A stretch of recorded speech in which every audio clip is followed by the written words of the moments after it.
Muy buenas noches. En el programa anterior que tuve el privilegio de conducir hablamos de la situación delicada que significa la importación de gasolinas, de carburantes, y quedó planteada la problemática de manera muy general de lo que sucede con el gas natural, gas licuado de petróleo, en fin, con otra parte de los carburantes que tenemos que importar.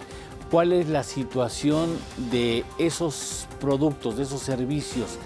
¿Qué tan delicado es el hilo que sostiene nuestro consumo interno con la necesidad de importar esos bienes? De este asunto hablaremos hoy aquí a fondo. No se vaya, es muy interesante porque de alguna manera usted está involucrado en esa problemática. Bienvenido.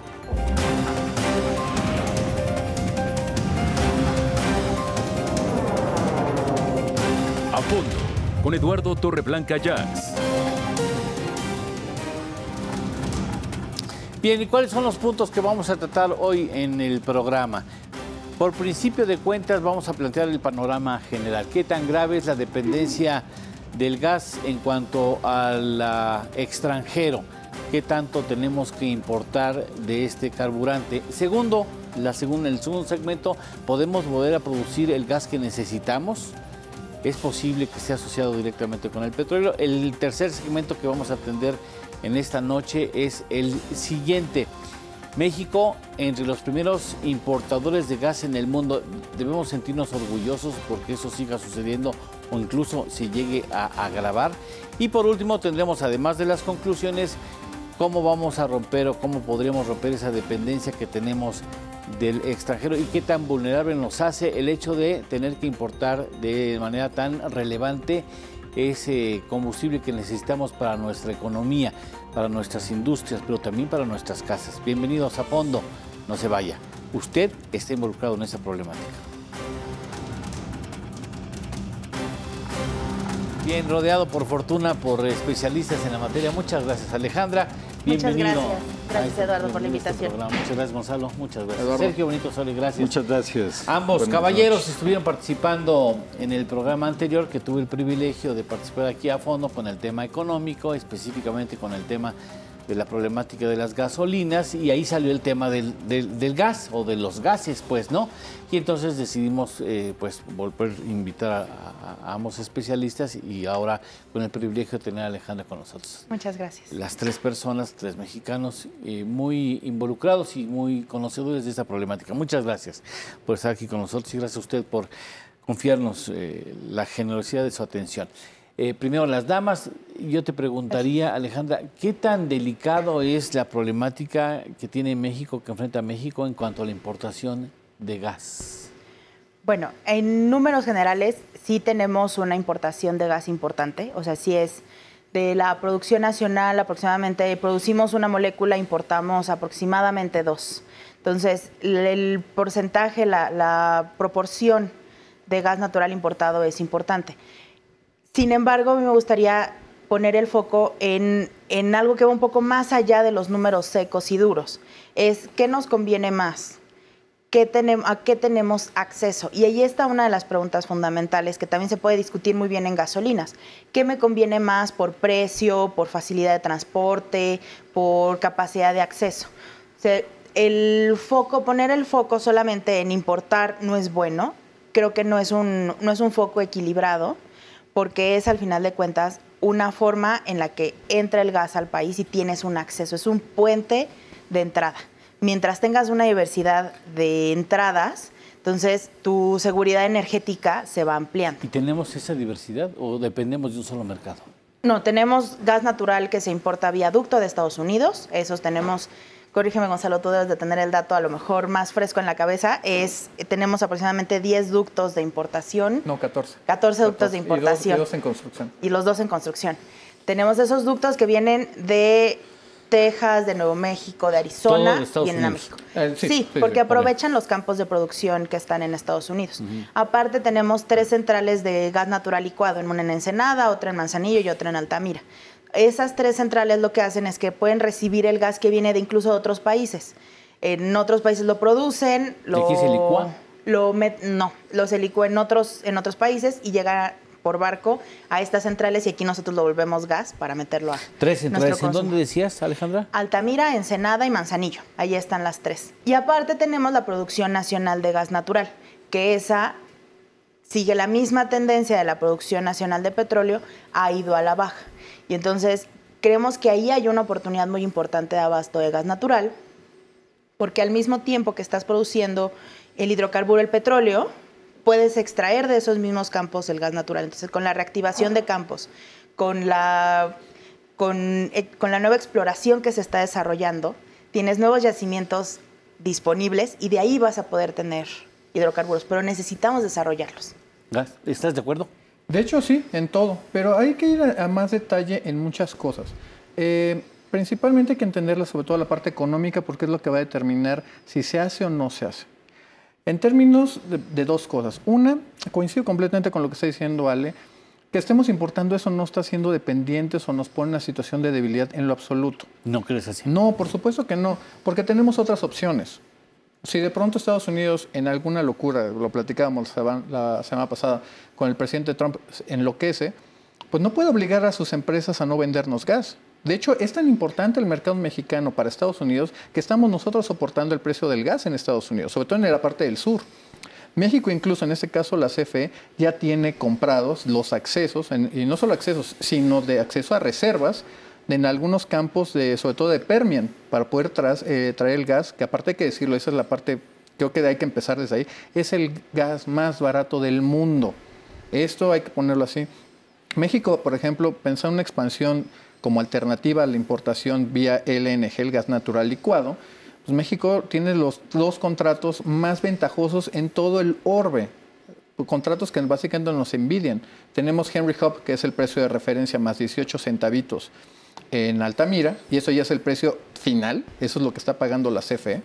Y por el otro lado tenemos la central de Manzanillo, que en Manzanillo estamos pagando 81% de Henry Hub, más aproximadamente $1 aproximadamente. ¿Qué diablos es eso? Henry Hub es el índice, básicamente, así como tenemos el WTI, el precio internacional del petróleo. Ese es el precio de referencia. Es el precio de referencia, Exacto. exactamente. Este precio hay que decirlo también una cosa, porque esto es muy importante entenderlo.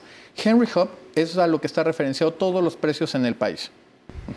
Es básicamente lo que es el reflejo de nuestro costo de oportunidad y es ahí donde confluye la producción en ese caso del Golfo americano, la producción local, más todo lo que está saliendo de nuevos campos. O sea, tú estarías de acuerdo con Alejandra que no es, digamos, no es digno de preocupar demasiado en la dependencia en la importación de gas. Hay 2 formas de verlo, Hay que verlo en términos sobre todo de seguridad energética, pero no entendido como la autosuficiencia. Ese es y no tengo ningún empacho en decirlo, es un entendimiento muy primitivo de la energía, no es así. Hay que hablarlo básicamente como la disponibilidad. ¿Tenemos acceso o no tenemos acceso a ese gas? Podemos comprarlo, podemos traerlo, y si no lo podemos traer, ¿de dónde lo traemos y a qué precio? De eso es de lo que se trata. Ya habiendo dicho eso, ¿cómo vamos a desarrollar, por ejemplo, nuestros campos? ¿Cómo nuestros campos se empiezan a modelar en esta estrategia de suministro? Ahí es donde ya nos metemos a unas cosas, como lo platicábamos la vez pasada, de cómo luce, por ejemplo, la producción, que va aparejada de la producción petrolera. Sergio. Pues mira, yo creo que este tema, como prácticamente todos los energéticos, no tienen que ser vistos en la coyuntura solamente. Esto ha sido un error que pues, le ha costado al país muy caro. Y todos los elementos que forman parte del sistema energético mexicano tienen problemas que datan de mucho tiempo atrás. Es decir, el tema de la crisis, yo diría, porque está generando incluso apagones, la insuficiencia de gas en el país, se generó mucho antes, cuando el país pierde una planeación para poder tener un parque de generación que fuera equilibrado con las posibilidades justamente de garantizar los suministros en el largo plazo. ¿Cuándo perdimos esa? Mira, yo te diría, hay 2 elementos que van de manera paralela. Por un lado, pues el país dejó de realizar los trabajos de exploración y desarrollo de la producción de crudo En México la mayor parte de nuestro suministro de gas proviene de yacimientos que son aceite con gas.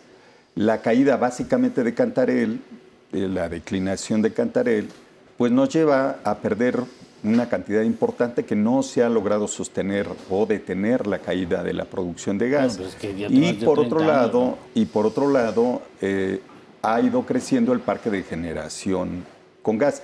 Y este es un tema que yo quiero resaltar mucho porque es un tema básicamente del modelo al que nos queremos acercar. En Estados Unidos, ¿cuál será la proporción del parque de generación de electricidad que se articula con gas? ¿Y cuánto es en México? En Estados Unidos están en alrededor del 27-28%. Incluso la disminución de los precios del gas natural, que es un elemento nuevo en el escenario de los Estados Unidos, no ha hecho el desplazamiento del carbón como se supondría que tendría que haber ocurrido.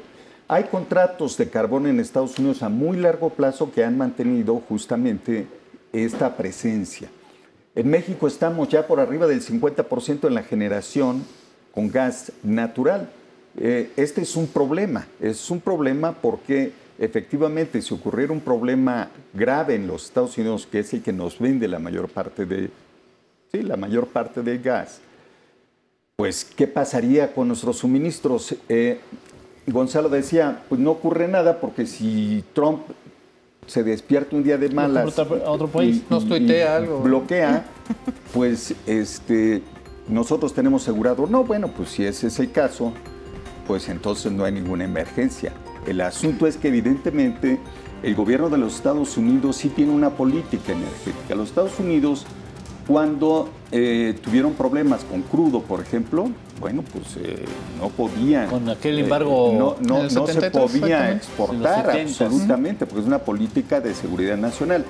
Por supuesto que la discusión del suministro interno no tiene que ver con la idea, yo diría, mercantilista, es decir, de los inicios del capitalismo, de tener sociedades autárquicas. Eso no existe, no hay ninguna posibilidad de que eso lo podamos tener así. Sin embargo, sí es indispensable tener una política de seguridad energética balanceada donde el país pueda hacerse cargo efectivamente de sus suministros en el largo plazo. Eso es fundamental.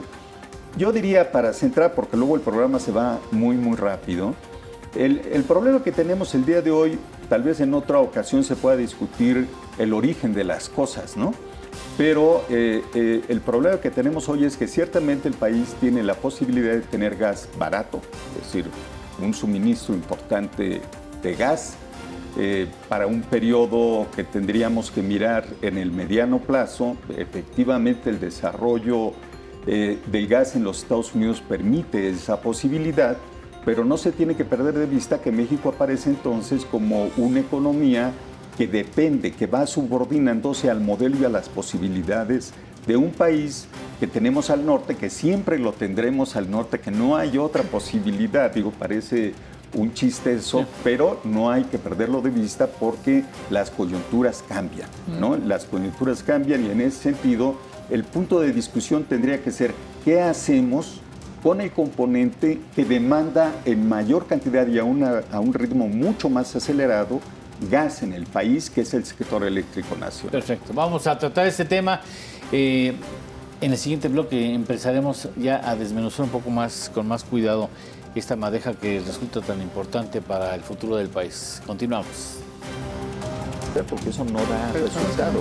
De alguna manera, en el segmento anterior plantea Sergio Benito Osorio la necesidad, así lo entiendo, espero no haberme equivocado o no estar equivocado, que tú planteas finalmente el asunto de mediano y largo plazo contemplando tu requerimiento fundamentalmente eléctrico, la generación de energía eléctrica. Eso es principalmente. Es correcto. Es lo que principalmente. Es el driver que está llevando. Electricidad y una parte de industria es lo que está llevando, lo que está presionando hacia arriba el consumo. Digamos, si tuviéramos el parque de generación de los años 90, ¿no? O de principios del 2000, bueno, pues no estarían ocurriendo estas cosas. Pero ¿qué pasó? Pues ha cambiado las plantas que quemaban combustóleo.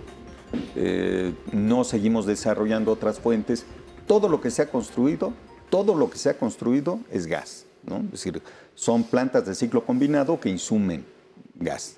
Entonces, bueno, el país ahí perdió la idea, ¿no?, de tener un parque diversificado. Esto es otra discusión de estar planteando simplemente aprovechamos o no los precios de un producto que nos es importante. Sí, si tienes las condiciones, tienes que tener la flexibilidad de utilizar Entonces, las oportunidades. Tú estarías, Alejandro, ¿estás de acuerdo? Tú estarías fijando las políticas en cuestión del producto de gas, viendo a la generación de industria eléctrica nacional, de lo que necesitas de generación de industria. Y no viendo solamente dónde es más barato, dónde es más viable. ¿Es correcto?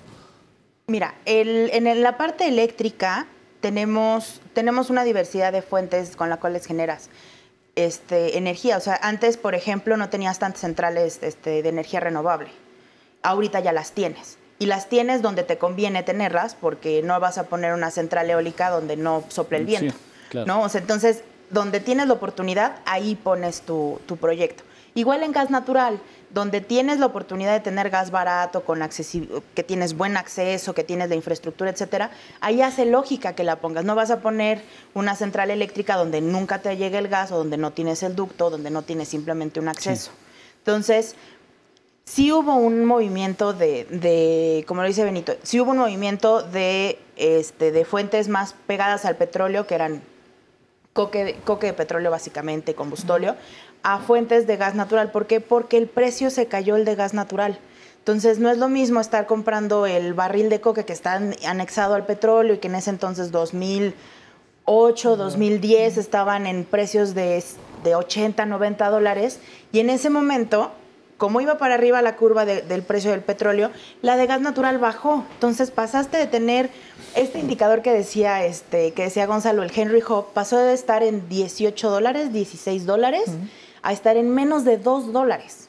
Tus costos de producción bajaron muchísimo. Entonces, por supuesto que a una empresa eléctrica le hace toda la lógica decir, bueno, donde tengo acceso al gas, donde tengo mi ducto, donde tengo el campo de producción ahí a un ladito, etcétera, me hace toda la lógica cambiar de un combustible que me está saliendo más caro a uno mucho más barato. Y más si consideramos que en una tarifa eléctrica el 70% del costo es el combustible con el que estoy generando mi electricidad. Entonces, hace lógica. Lo que estamos viendo nosotros es, necesitas fuentes de acceso y de redundancia. Es decir, puedes tener el ducto de importación, no tienes pero necesitas otra fuente. Si ese ducto, ahorita lo estábamos mencionando en temas de una decisión geopolítica, de decir, bueno, ¿qué pasa si una decisión de la Administración Federal de Estados Unidos llega a decidir, ya no doy el suministro? Pero no estamos viendo otra posibilidad, que es una falla técnica. Es correcto. Como sucedió con las gasolinas. Es correcto. Llega un huracán, te afecta las refinerías y entonces, ¿de dónde consigues el producto? Gasolinas, bueno, es relativamente más sencillo, vas a otra parte del mundo y la consigues. En gas natural, cuando hemos tenido los mantenimientos grandes a los ductos de Estados Unidos, el abasto baja. No baja por mucho tiempo, bajará por unas horas, a veces un día, tal vez dos. Pero en caso de un incidente natural donde se te corta el suministro y no tienes otra fuente de dónde conseguirlo, ahí es donde entras en un problema técnico. Entonces, ahí es donde necesitas diversificar tus fuentes de entrada. Pero nos seguimos ubicando, o nos seguiríamos ubicando en una visión de circunstancias de corto plazo. A ver, México se lanza a construir un parque de generación a gas, pero no tiene suficiente gas, pero no tiene ductos para traer gas de otro lado. Empieza a tener problemas que se han traducido en apagones en algunas zonas porque no se tiene gas simplemente para las plantas. O sea, reconfiguramos la producción de la energía eléctrica, lo llevamos a gas y no teníamos ni los ductos. Y son temas de largo plazo, porque tú no vas a construir los ductos en un país que tiene estas enormes cadenas montañosas, etcétera, las condiciones naturales que tenemos de un momento a otro, un huracán, etcétera, ¿no? Pero esto, el poder tener una estructura con una planeación y con una visión de conjunto y de largo plazo es lo que no se ha tenido y es lo que es indispensable tener. Si tú tienes esto, puedes tener seguridad energética nacional. Si no tienes esto, vas a depender de de muchas cosas de carácter excepcional. Los que nacieron después, ¿cómo dices tú? Los que nacieron después de la declinación, a lo mejor no se acuerdan de esto, pero es indispensable tenerlo en cuenta. Es decir, el mercado petrolero y el mercado de hidrocarburos en el mundo se modifica de manera muy drástica. Por ejemplo, nosotros construimos un ducto para llevar gas a los Estados Unidos que nunca funcionó y cambiaron las condiciones, ¿no?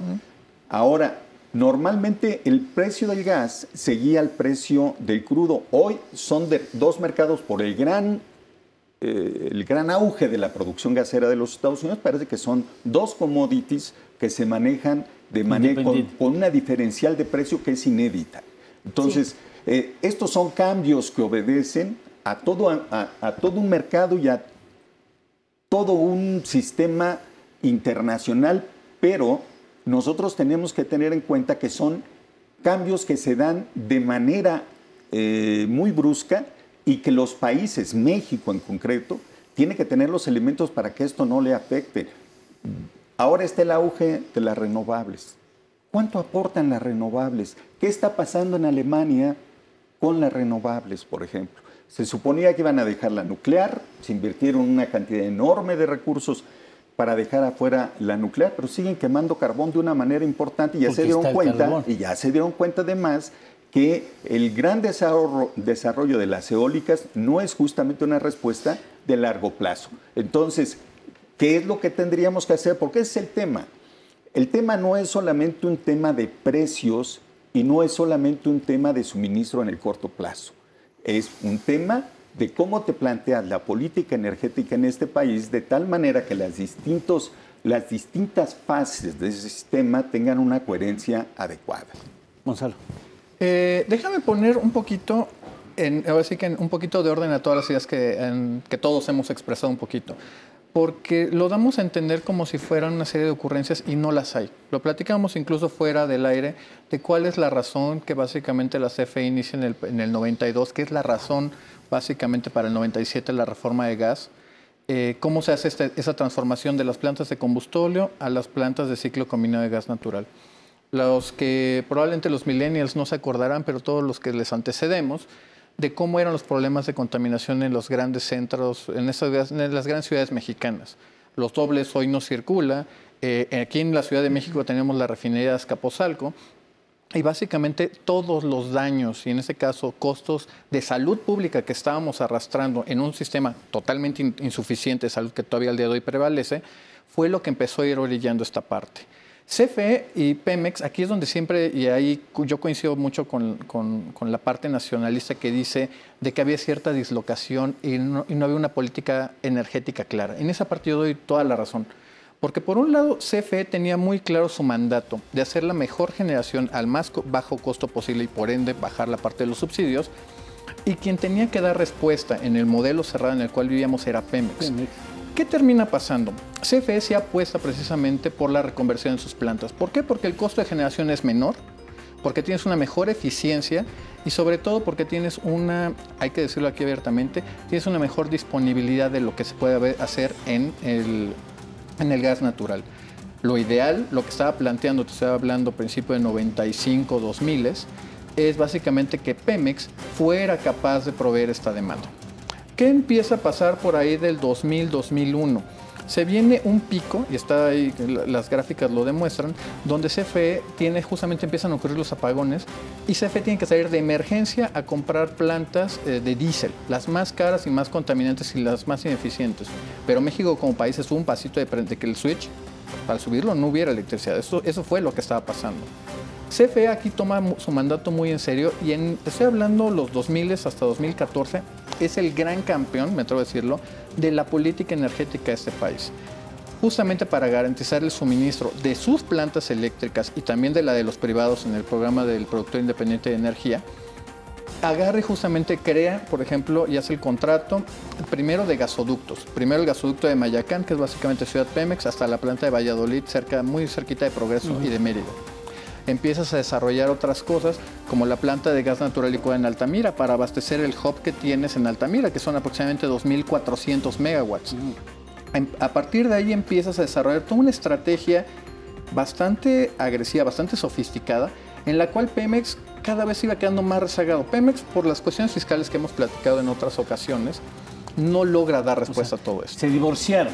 Está esa divergencia, exactamente, está esa divergencia. Cada quien va por su carretera. Sí, pero aquí Por lo también... menos no estaban alineadas. Exactamente. Y aquí hay que ponerlo, por ejemplo, lo hice muy bien Benito, de los impactos que estábamos teniendo, y es parte de lo que nos da la reforma de 2014. En el 2012, para ponerlo de esta manera, hubo 115 alertas críticas. La alerta crítica es cuando básicamente Pemex le avisaba a centrales eléctricas, a industriales, no te voy a poder dar tu consumo de gas natural hoy, o te lo va a dar al 50% o al 30%. Déjame ir a una pausa porque ya me están alertando que tenemos que ir a una pausa y continuamos con este tema con mucho gusto.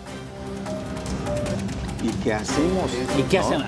Lo tomo aquí. ¿Qué hacemos? A ver, para que vean qué valiosos son en a fondo los espacios comerciales. O sea, para no desperdiciar el tiempo que nos queda, pasamos prácticamente a la mitad del programa.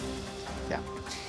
Sí es necesaria establecer una estrategia de seguridad energética. ¿Es correcto? Es correcto. ¿Es correcto? Sí, completamente. Completamente. Ahora, Sí. existe.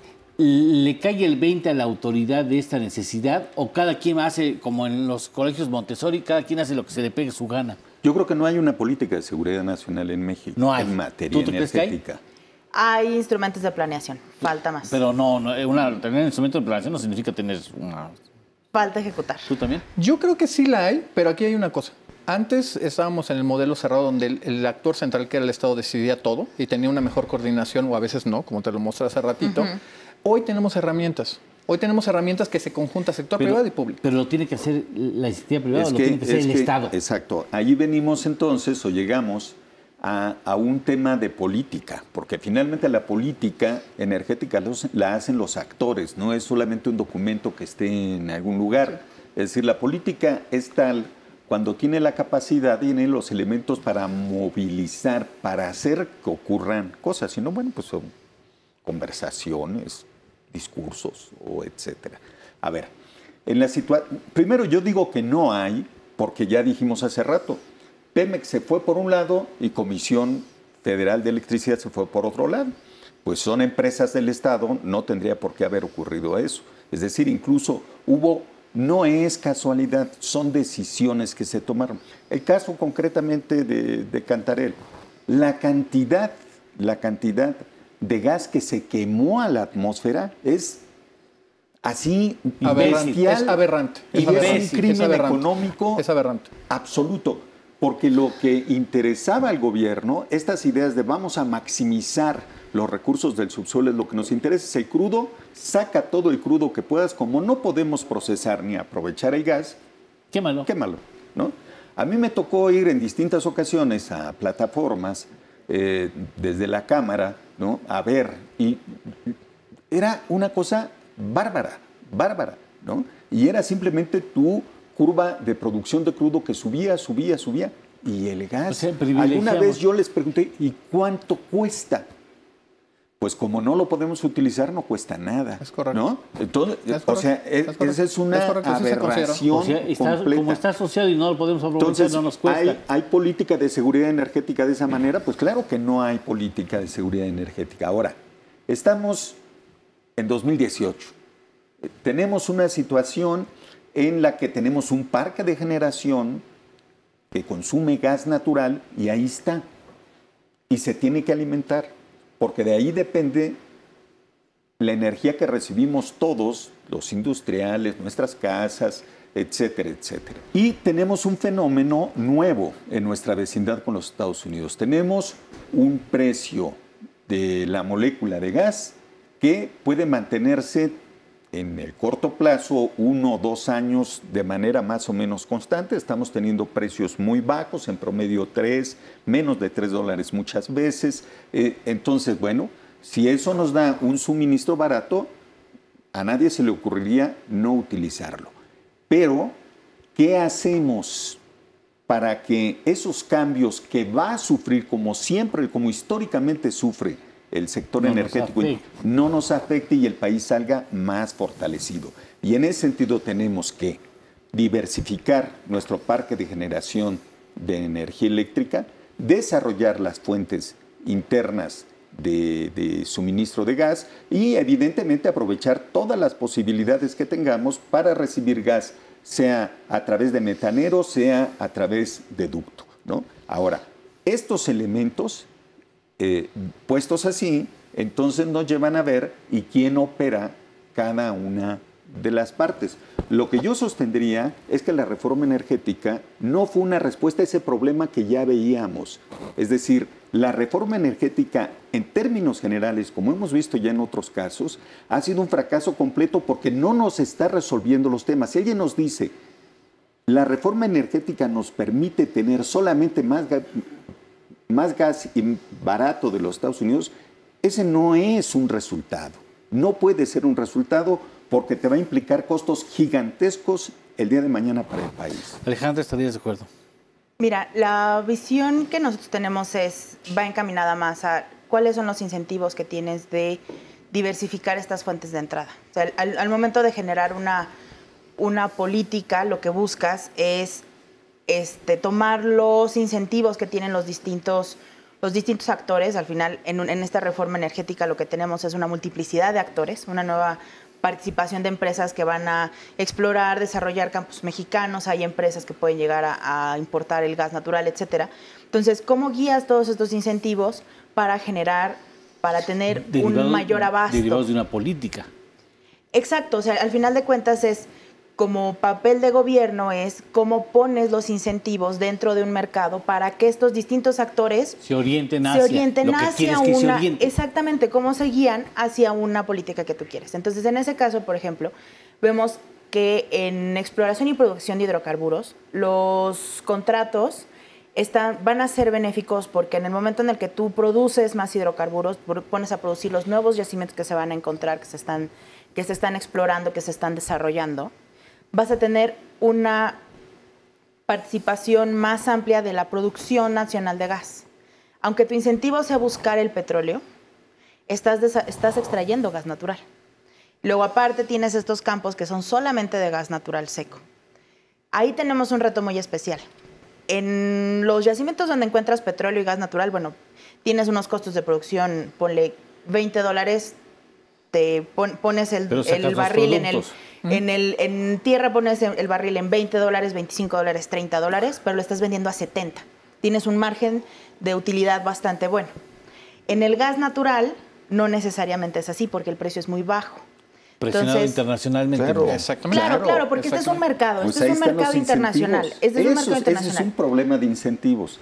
Necesitas incentivos, o sea, el precio es bajo. Esos. ¿Cuáles han sido los problemas por los que no ha habido el desarrollo en México? Tenemos un problema justamente de los precios del petróleo, que tuviste un periodo de precios bajos. Muy bajos, sí. El precio del gas, pues estamos hablando en el mejor de los casos $3, ¿no? $3. A ver, ¿quién va a lanzarse? Nadie. A su cuenta. A menos que esté más caro. O a menos de que le pongas el incentivo. ¿Y cuál es el incentivo? Ese es parte de las definiciones. El precio no es el incentivo. Entonces, el precio puede ser el gran incentivo. Puede serlo. Pero hay que poner, como siempre, todo esto, tomando la idea de Benito, en el espacio más amplio. Un precio más alto de gas, todo nuestro aparato productivo que depende del gas, no solo la electrificación, el aparato industrial pierde competitividad de entrada. Eso hay que ponerlo así tal cual. Ahí está la contraparte. La segunda, déjame retomar, me voy a ir un poquito a la pregunta que me habías hecho originalmente de la política energética, si había o no había. Yo creo que sí la hay. Ahorita, por ejemplo, tenemos cosas como el Senagas para el desarrollo armónico del sistema de transporte y distribución de gas natural en el país. Hasta hace 2012 había puntos claves, muy claves en el sistema donde le pasaba el ducto y Guadalajara, por ejemplo, no recibía gas. No había forma de que recibiera gas. Hoy en día ya tenemos justamente esa parte. Hoy, por ejemplo, ya empezamos por fin a pensar en una política de almacenamiento que puede desarrollar Pemex, que puede desarrollar la CFE o puede desarrollar un privado. Esencial en este país. Lo platicamos justamente cuando llegamos. Antes nosotros, o lo que hacía Petróleos Mexicanos es que contabilizaba el almacenamiento, el empaque del ducto, el gas físico ahí como almacenamiento, cuando eso no era una cosa así. Y habíamos llevado justamente ahí de las múltiples decisiones, llevamos a una situación crítica la utilización de nuestros propios ductos. esto nos deja una situación muy complicada. Creo, y coincido con lo que ellos dicen, es la parte de los incentivos. ¿Dónde podemos hacer que esto funcione bien? ¿Cómo podemos hacer funcionar que, por ejemplo, toda la cuenca de Burgos, toda la cuenca de Sabinas, toda la parte de Tampico, Misantla, que es donde tenemos un gran potencial de gas? Porque aparte lo estamos pensando en la forma chiquita. La forma más grande, la que le cambió la cara al mundo, geopolítica y petroleramente hablando, pues es toda la parte de los no convencionales, toda la parte del shale gas. Esa es la razón por la cual ahorita Estados Unidos va a seguir nadando y básicamente toda la región de Norteamérica, donde México forma parte, vamos a seguir nadando en gas barato. Entonces tú dices que sí hay una política. Sí hay una política. ¿Tú coincides en que sí? Sí coincido que hay una política. ¿Tú? Sí. Yo digo que no hay. Y yo digo que las pruebas están sobre la mesa. A ver, vamos a ver el tema de los incentivos. Déjame ir a un incentivo muy importante que es el corte comercial. Vamos. La mesa podría decir hoy aquí el precio del gas y la disposición de gas se va a mantener en los próximos 5 años igual. Los incentivos significa garantizarle a quien le meta dinero que no va a perder. Yo digo que tiene que ser un modelo donde encuentre su lugar con certidumbre. No sería, no quiero contravenir, pero ¿no sería perverso? O sea, de que decide, invierte y yo te garantizo. Lo es. Qué chido. Lo es. Yo no, también. no, es que así ha ocurrido. Yo te digo, lo es. Así vino primero Electricidad de Francia, que por cierto con un contrato que yo creo que fue excelente, porque dio electricidad a costos muy bajos para el país, que fue de los primeros IPPs en el país, y que se hacía... Pues vendió, ¿no? Río Bravo. Pero otras también, ¿no? Entonces, ¿cómo se hacía eso? Bueno, Comisión Federal suscribió un contrato donde por 20 y tantos años le compra y es exclusivo y le compra toda la electricidad que genera, ¿no? Pues sí, así se hacen los negocios, está bien, es posible y eso le resultó bien a Comisión Federal de Electricidad, también hay que decirlo. Una forma muy sencilla hay que explicar, por ejemplo, cómo funciona un IPP. Un IPP básicamente es la maquila. Tú me vas a pedir electricidad a mí y yo te voy a dar una tarifa. Eso es lo que yo te voy a ofrecer, sobre eso se licitaba. Pero todo el costo de construcción, toda la inversión, esa la cargo yo como privado. Y básicamente la voy recuperando a lo largo de un contrato de 25 años. Eso es así como funciona. Garantizado eso, la mesa. Eso hay que ponerlo en términos de 94, 2004, 2008, donde el Estado mexicano, y los números están ahí, el Estado mexicano, no voy a decir a propósito, pero sí dejó muy en el olvido tanto a CFE como a Pemex. Eso explica por qué el crecimiento de la deuda de ambos organismos. No fue de que el Estado mexicano dijera, bueno, no le voy a meter a educación, o no le voy a meter a salud pública, no le voy a meter a pensiones. Decidió, esa fue la manera en que no se le va a meter al sector energético. El sector energético se rascó básicamente con deuda. Hay que ponerlo así. Es que, ¿cómo podemos decir que hay política energética? Yo suscribo lo que dice Gonzalo. Cuando la Secretaría de Hacienda, ya lo dijimos en otros programas, recibe por adelantado la tributación de petróleos mexicanos, que eso no ocurre en ninguna otra parte del mundo, y no garantiza que las empresas sean autofinanciables. Es correcto. ¿No? Entonces, por supuesto, simplemente da los subsidios para electricidad a tu costa, da los subsidios para lo demás a tu costa y además garantiza tu expansión. Bueno, pues eso, ¿cómo se hace? ¿No? ¿De dónde salen los recursos? Pero bueno, eso quiere decir que no hay política, ¿no? Justamente porque llevas a ahorcar a quien tiene la obligación, por mandato constitucional o legal en aquel momento, de generar o de dar la suficiencia energética del país. Pero el tema, regreso, porque nos ocurre que el programa se acaba, ¿no? Es decir, ¿cuál es la política que se tiene que plantear de aquí en adelante? ¿Hacia dónde tendría que ir el país? Hay una discusión en el sentido de si se debe de volver a utilizar combustóleo o no para las plantas de generación de electricidad, etcétera. Ese es básicamente el fin último, al final de cuentas, de las refinerías que se proponen. Hay discusiones de este tipo. Yo digo, el país tiene una situación concreta, no puedes improvisar porque además aquí no hay improvisaciones. Cualquier discurso en ese sentido se va a caer al otro día porque no tiene una realidad firme sobre la cual sostenerse. Tienes la condición de que puedes tener gas barato, aprovecha la oportunidad porque además, ¿cómo abasteces? Es decir, si tú me dices que le vas a empezar a meter a los ciclos combinados otro combustible que no sea gas natural, Bueno, es un problema de metalurgia, si las turbinas van a resistir que les metas no sé qué. La vida útil la reduces, sí, la capacidad de carga la reduces. Etcétera, etcétera. Es decir, ahí tiene que ir gas, ¿no? Lo otro va a implicar costos extraordinarios. Entonces, lo que urge que se tenga enfrente es una planeación. Fíjate que existía en la ley la obligación de la Secretaría de Energía de tener una estrategia nacional de energía y la suprimieron, ¿no? Entonces, no, tiene que haber a la vista de todos un planteamiento a mediano y largo plazo, porque si no se tiene una visión a 30 años, a 25 años, esto no puede funcionar. Es decir, ¿qué inversión puede venir en materia de energía que solamente esté vista para los próximos 5 años, 2 años, etcétera? No es pan, son otras cosas. Y dentro de esta estrategia tiene que estar muy claro cómo se va o cómo se está pensando modificar la matriz energética del país. Esto es vital. Si no se tiene claro esto, bueno, pues no se puede avanzar mucho. A partir de esto, tú vas a tener una serie de temas que son centrales. ¿Y cuál es el costo que vas a tener desde el punto de vista de la repercusión tarifaria de ese costo? Cómo haces las interfaces que requieres hacer, etcétera, etcétera. Repito, no es simplemente un tema de un discurso, es un tema de sentarse incluso con los agentes que hoy están participando y ordenar las cosas hacia adelante. Alejandra. Ese tema que plantea Benito es muy bueno, el tema de la matriz energética y cómo la tienes diversificada.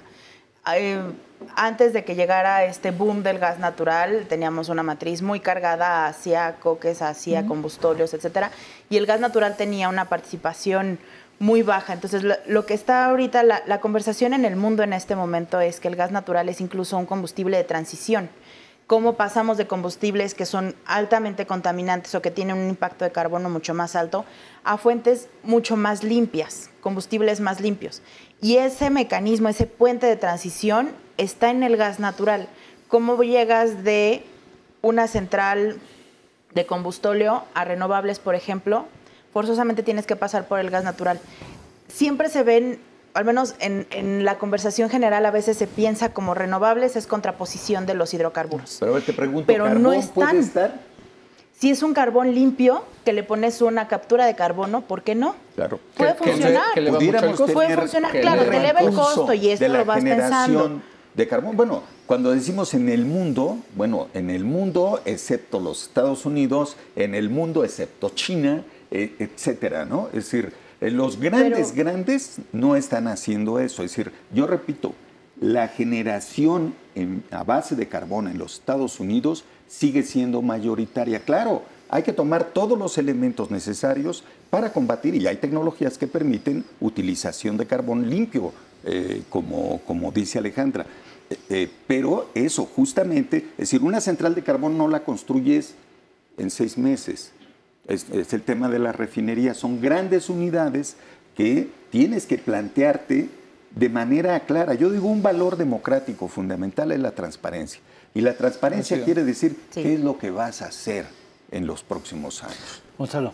Hay muchas cosas, ahorita, por ejemplo, en esa defensa del carbón. Ciertamente el carbón, y ahí los datos están ahí, por ejemplo, un poquito de referencia.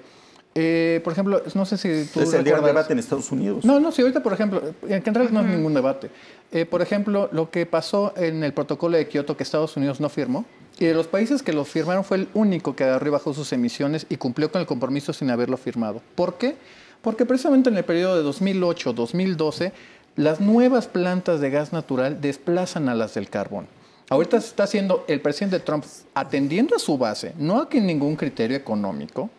Está básicamente diciendo, les vamos a dar carbón y vamos a sacar. ¿Por qué? Porque ahí está su base básicamente de votantes más recalcitrantes. No es una cosa así. México, la situación del carbón en México es todavía más interesante. Porque toda la producción de carbón en México la consume la CFE en las plantas que tenemos en Coahuila. Y tenemos, aparte de la de Petacalco, que traemos un gas de carbón de Australia. Déjenme terminar, porque ya queda un minuto.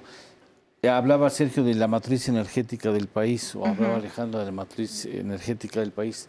Sí, ya tenemos un minuto. ¿La ven? Sí, claro, tenemos una matriz hay diversificada. una matriz, pero hay que modificar esa matriz. Hay que hacerla coherente con las necesidades del país y todo mundo lo tiene. Es decir, claro que hay un debate en los Estados Unidos y no es un debate simplemente, yo no me refiero a debate con una discusión en medio, son grandes intereses alineados porque así es el sector energético. Por eso es que el gas no ha desplazado al carbón alineados en Estados Unidos. No. ¿Aquí no están alineados? Yo creo que sí, Tú sí tienes una diversidad de plantas que están generando. Hay una generación más cargada a gas natural, pero eso no significa que todas las demás plantas dejen de existir. Tienes plantas que van a entrar a producir cuando las de gas ya estén produciendo mucho. 10 segundos. 10 segundos. Una matriz más eficiente y sobre todo cargada, eso sí, más a renovables. Más una matriz A combustibles distinta. limpios. A combustibles limpios. Combustibles exactamente. limpios. A combustibles limpios. Fuentes- tienes razón. fuentes- Me vas limpias. a asesinar, me tengo que ir. Me van a decir, ya tenemos que irnos. Les agradezco de momento. Hombre, al Perdón. contrario. Perdón, No, Sergio, no, porque no me importa. quedé ahí a la Muchas mitad. gracias. Pero, y ¿sabes qué? Me da la impresión de que nada más entramos a la punta del iceberg. Sí. Sí. Sí. Pues el tema es así. Yo quiero, estos procesos de análisis se darán en el gobierno federal. Pues yo espero ¿O todo el que mundo sí. está de acuerdo? No. Bueno, No, ese será acuerdo. motivo de asegurar otro que no. programa. Muchas gracias por su atención. Hasta la próxima. Buenas noches.